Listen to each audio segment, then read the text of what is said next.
Okay, we're back again here on Peace, Knowledge, and Wisdom, the channel that's going to give you the Black experience in America from various points of view within the Black community. We're here again today from Indianapolis. Took a visit here at Indianapolis, Indiana, and we're going to talk with do some educational questions and answers with some education professionals here. And what I want to remind you to do is always hit the subscribe button. Make sure you also hit the bell so that you're notified anytime we upload any of the videos, and hit the like button. But again, if you want to, you can hit that dislike button. We invite all views. So I want to take the time to introduce you to Mr. Love here at Vanguard Collegiate. He is the founding dean of culture here, and he's took on a big task in serving our Black community and the youth in our community. And he is a founder of a school here, brand new school here. And here's Mr. Love to tell you a little bit about himself. How you doing, Mr. Love? Nice. Thank you for doing this. Appreciate it. Thanks for having me.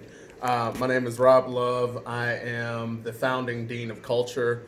Along with Mr. Robert Marshall, helped to found Vanguard Collegiate Middle School, which is a standalone middle school on the west side of Indianapolis, grades 5 through 8. We specifically focus on rigorous curriculum, character building, and community service learning for our scholars. We serve about a 96% poverty or free or reduced lunch population in Hallville, which is one of the most socioeconomically impacted communities in the city of Indianapolis. We're about the 16th largest city in the U.S. So with that, a lot of urban draw.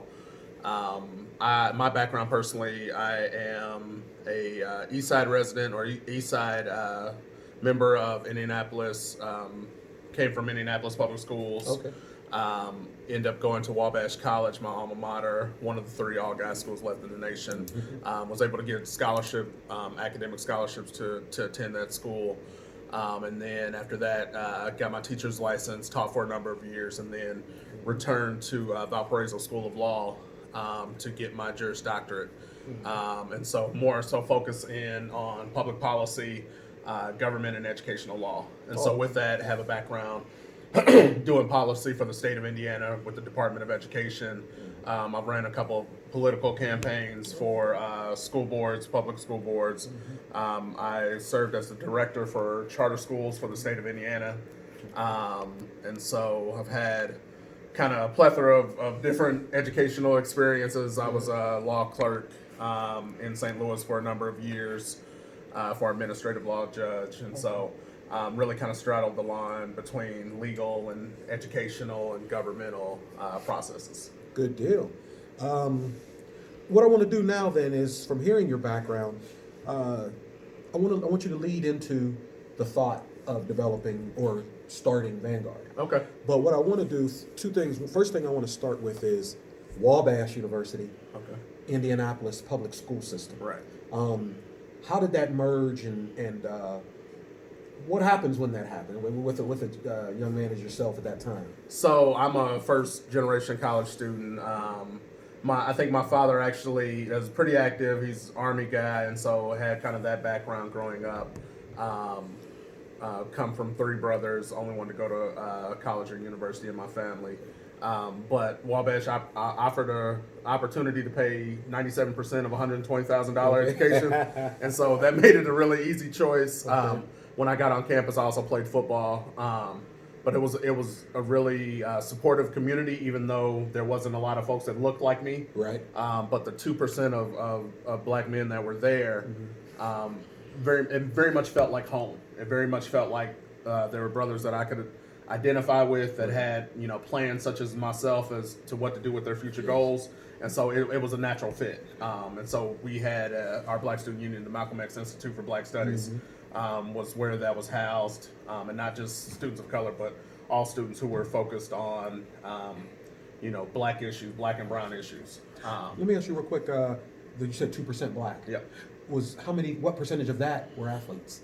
I want to say probably more than half, 60, Okay. 70%. So more or less, if you come there, you Yeah. come in there with a athletic tie. Yeah, athletic tie, no athletic scholarships, Okay. but you play some kind of sport. I did track and field events, discus and Oh, shot okay. put, and And that was all boys, correct? Yeah, all guys school, which was a struggle in itself. Coming from inner city Indianapolis Right. basically mostly white campus. So it's 85% locker room. Yeah, absolutely. So you're in the locker room all the time. And smart brothers. So we had a number of students from Mississippi. So like they would reach out and go to different states in order to get students of color that also were insanely brilliant or just hard workers. So let me ask you real quick about that.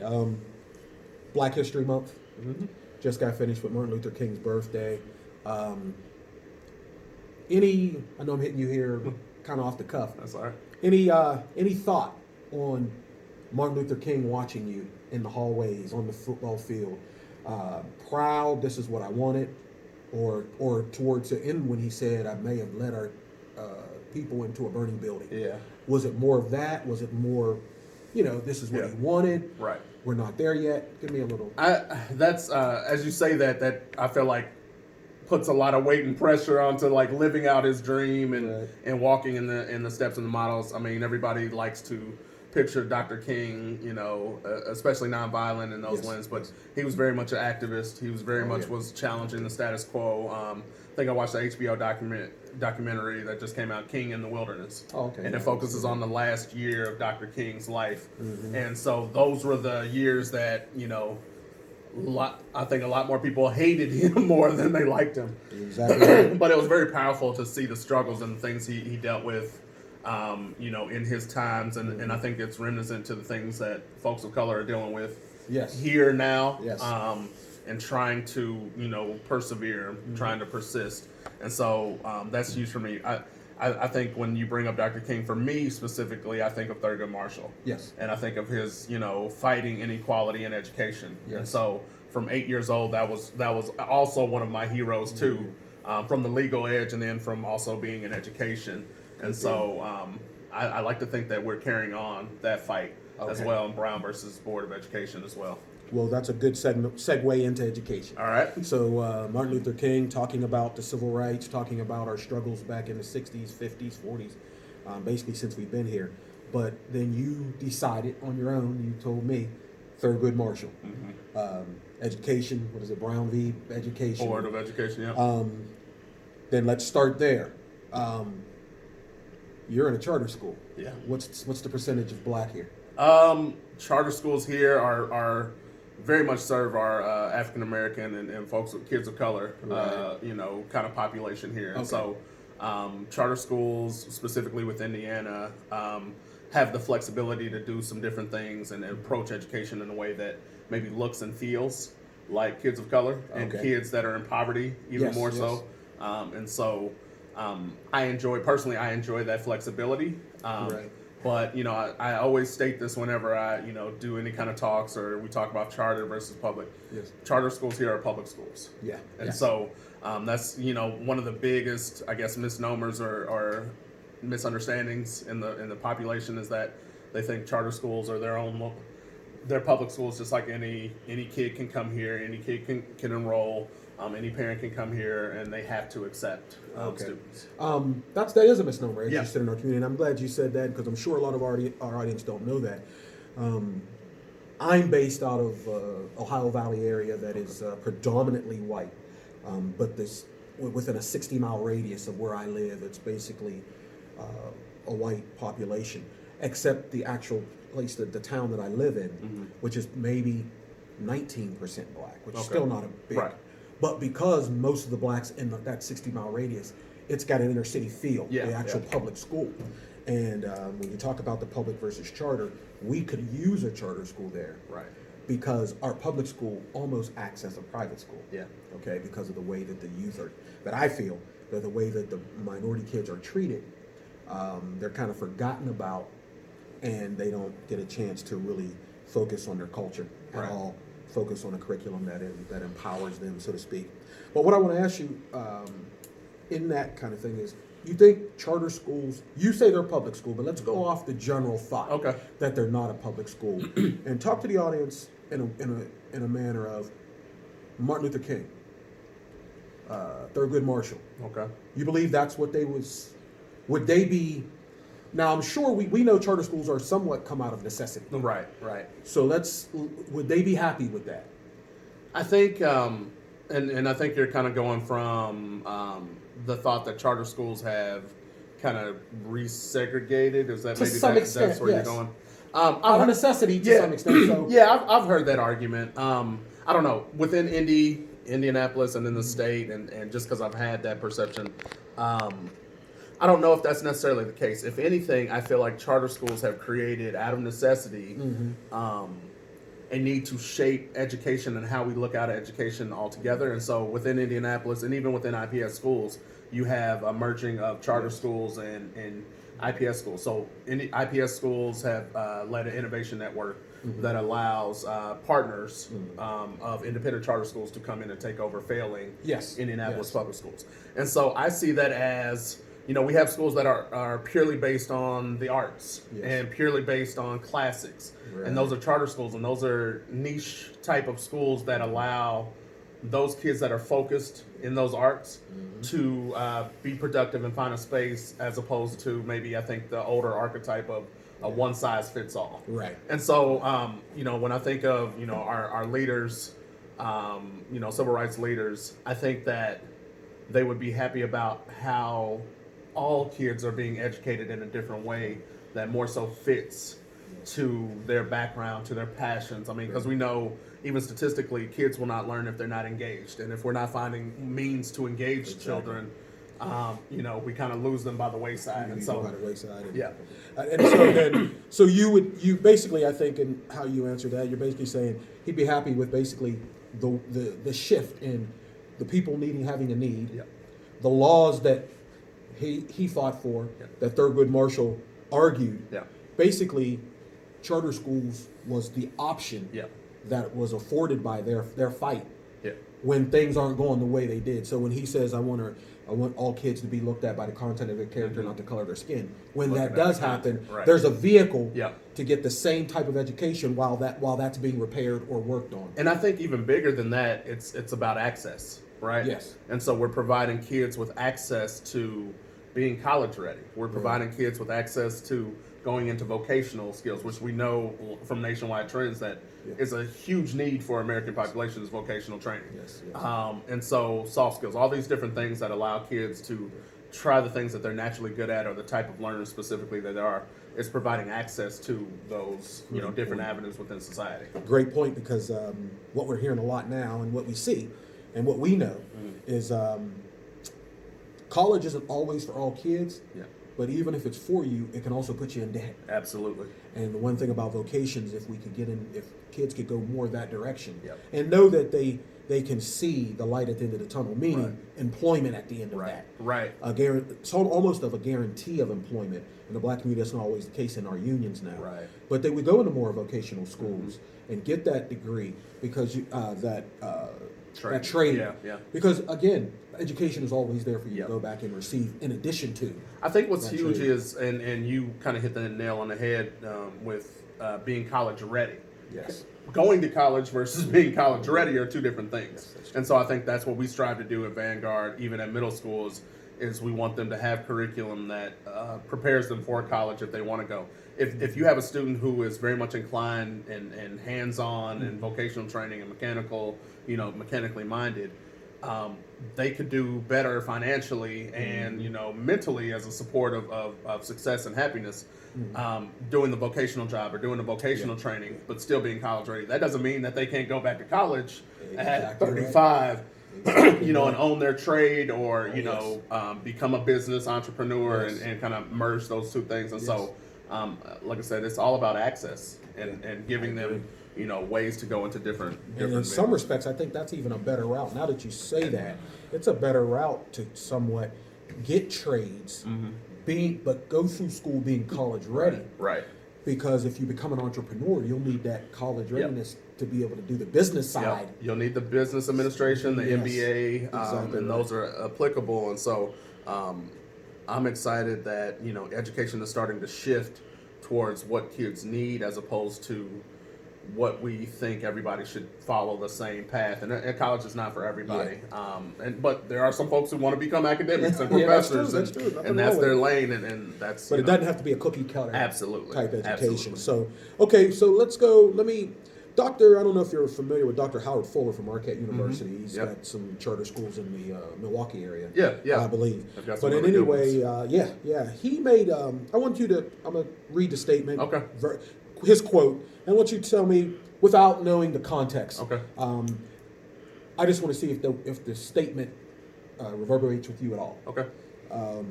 Dr. Howard Fuller of Marquette University made this statement. The fundamental problem is people don't care about our children. Our children are not a priority. I'll give you a little context.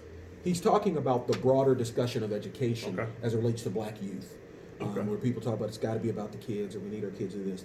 But in all actuality, he made this statement. Where do you think he's coming from? I mean, you got to think he's coming from the fact of how our kids specifically are underserved, right? And so you go from racial, socioeconomic, levels of poverty.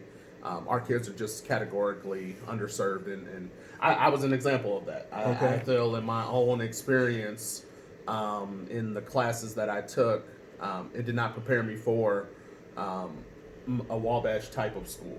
Okay. And so I say that because I was one of the top writers, and then I got to Wabash, and they were like, "Yeah, you need to go to the Learning Center. Yeah. Your writing is not on par. Right. You write very colloquially, Okay. so which is a common problem for students of color is that you write how you speak, and so I didn't learn it. One thing. Yeah. I know exactly what you mean. Yeah.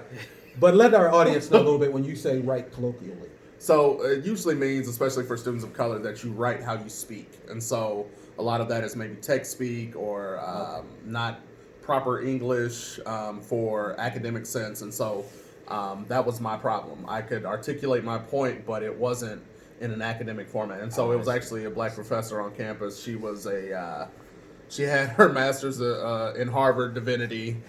She was a University of Hawaii grad. It was a stereotypes in history and media class, and she kind of took me aside and said, "Hey, you're going to need help writing these papers." And Wabash is very liberal arts school, very writing-based school, and so you're writing on average, multiple papers within the first couple weeks. And so she pulled me aside.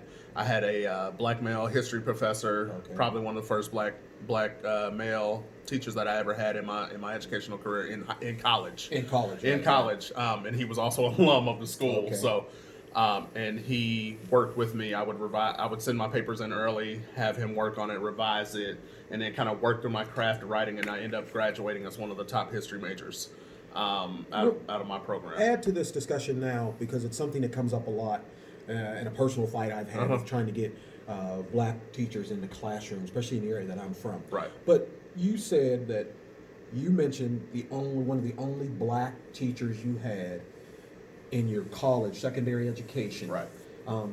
And the reason you brought him up was you needed some additional help, and he gave it to you. Yep. In other words, there was something about you. Not that he didn't help all. Right. But connect that to, I don't know, just an even more. Why is that important for blacks to be in the classroom with black children? Why do black children need that? It's important for this statement specifically because you become a priority when you're cared about. Yes. You become a priority when you have some skin in the game. You become a priority as a child when that person knows your background and maybe knows what your experiences might be. And that's not to remove any, any teachers that are from the majority culture or Caucasian teachers, because I think that there are some teachers that can understand and build rapport, and not from a savior mentality, and not from a place where it's not disingenuous. And so I've met a number of educators that you can tell who love our kids of color. Exactly. You can tell what teachers are putting in the extra time and effort and building rapport with kids. If you think about it, those are always the favorite teachers from students. Especially if they're holding them to the line and keeping them accountable and setting high expectations. That's when kids become priorities, when you know who they are and you care about their well-being and you're invested in their success and you built a rapport with them. And so I appreciate that, because that adds to my argument. Okay. I'm always at that discussion of the reasoning, and you find yourself almost you're you're trying to explain the obvious over and over and over again. Yeah. And what I try to do is always go to the other side and simply say, as you said, you had all white teachers in your secondary, and you got through fine. Yeah. That's not the point. The point Right. isn't that white teachers can't teach us. Right. It's just that white students always get white teachers. Yeah. And nobody backs off of that. Yeah. So then it would be good for black kids to have black teachers at times, and then experience the other culture at a later time, or also. Right. So I just wanted to drive that home. Oh, yeah, absolutely. And I want to just make sure I understand your point on what possibly that Dr. Fuller was meaning, in your opinion, is basically that our kids aren't cared about in a manner meaning they're not priority. Right. And part of that has to do, and it's not just, as you say, the other culture. It's parents that don't necessarily put the importance on education that they should. It's everyday life. I talked to one of your employees, which we both happen to know very well, Miss McIntyre, and she really gave a passionate talk about, and told the audience about the and we'll just go into this, and you can comment on what she made. When I give an analogy of what she did, she talked about slavery, and she talked about what that was like with kids not being able to read, blacks not being able to read. Then all of a sudden we come forward, we have this school system, and what our children go through outside of the classroom, their environment that they come from, and the things that happen when they come into the classroom, and then we expect them. We take this thing called the achievement gap, and take a measurement like things are all equal. Like the playing field is equal, and this group is here and this group is here.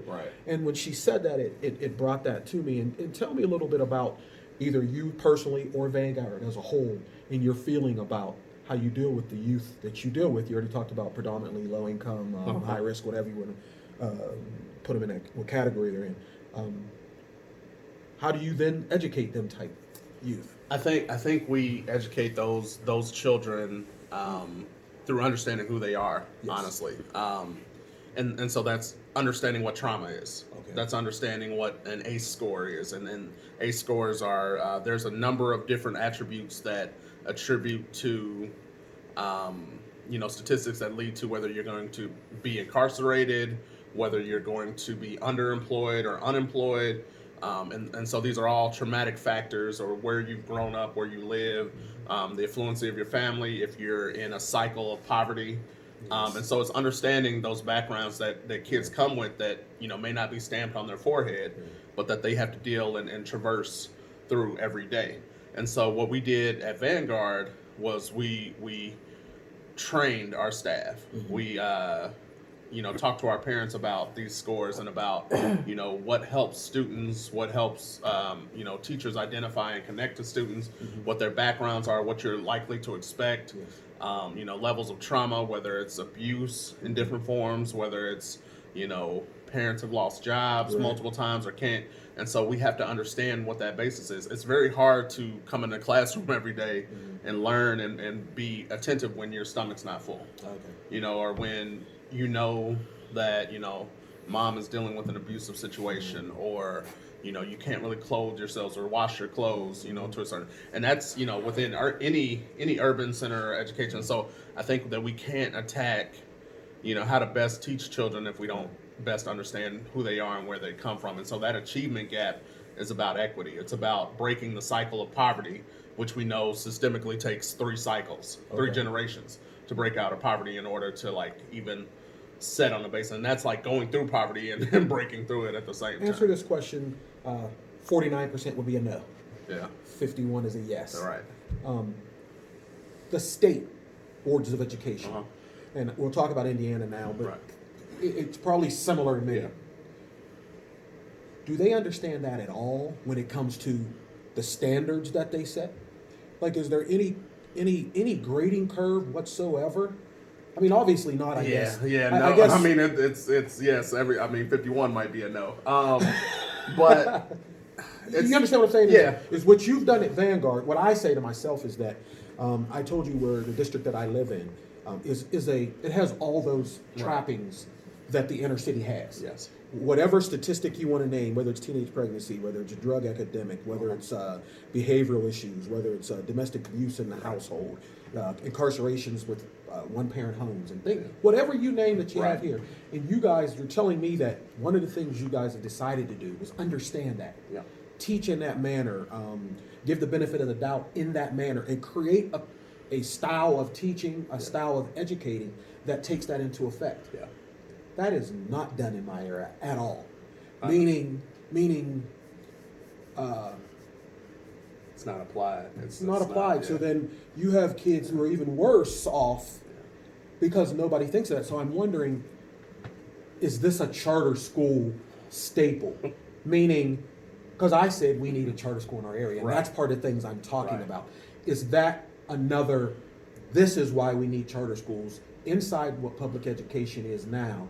It gives an avenue, because to me, in some respects, in thinking of it, not having a dog in the fight, so to speak, is that it looks like public schools should welcome charter schools because they can be an arm or a finger on the hand that they're not either equipped to take care of, or they don't have the resources, or they don't have the love in the certain teachers. Or the prioritization, right? Or the prioritization, exactly. And that's usually where you can find out where you love what you love is what you prioritize. Right. This will be, for this segment, we'll end on this segment. But I want you to answer that question. Am I thinking in the right direction when I say something like that? I think you're thinking in the right direction. I think the words are different. So I don't think it's a charter school issue. I think charter schools are the avenue to be able to have flexibility of whatever you think will work or happen for this community of learners. Okay. I think it is a community. It is a racial. It's a socioeconomic look. I think that it comes from the place of understanding who your population is, and I think for education, for the longest time, we've been stuck in this one size fits all, and everybody needs to learn this. But there are so many voices, there are so many perspectives that we have to play catch up in saying we really need to serve the student and what they deal with currently. I mean, because my fight while I was in school wasn't social media. It wasn't, combating, but that's very much important to input into a student's curriculum and what's appropriate, what's not, what can lead. And so I look at it in the same vein of like, we have to have curriculum that looks and feels like our kids. And not just black and brown kids, but all kids, so that they understand each other culturally as well, and socioeconomically, and where they come from. And so it may not be charter school as the quick solve or the fix, but maybe it's getting more teachers of color, getting more leadership of color that understand this. What most educators worth their salt should know is that you can't properly educate a child without understanding who that educate or discipline, rather, because we'll talk about discipline factors into the educational scheme too. You can't properly educate or discipline a kid. And I want to apologize, because what I did was I took you out of your quote-unquote public school, which is Indianapolis, where it was probably the school you went to was majority black, and you had some black teachers. What I was saying is public school is not that where I'm from.